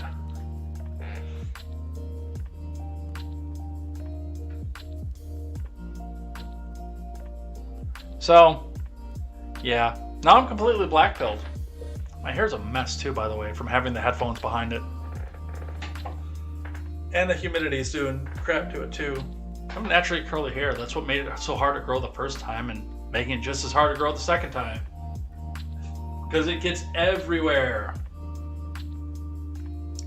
But it's going to be somebody's wig, so let it get everywhere. Because I'm doing something good for somebody. KTZed straightened that once. That was kind of fun. I like that. Actually walking around having straight hair for once. Maybe I'll do that thing that they did in the autobiography of Malcolm X. Get it conked. Make it Congoline. I don't know. I'm babbling at this point. Let's get out of here.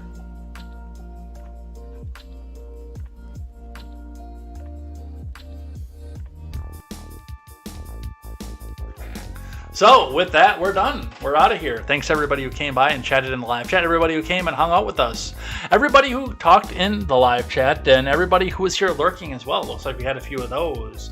If you liked what you saw and you want to get a special thank you tomorrow, come back here and join us tomorrow morning as we discuss the leftovers that we have over here, including Russians leaving bodies behind so they don't have to go pay the war widows. That was a stupid story. Some stuff happening in Taiwan. And a protest in Iraq as well. That's going to all be on the table for tomorrow. Plus, whatever new comes out of the news from this ill-fated expansionary inflationary bill that we talked about at the top of the show.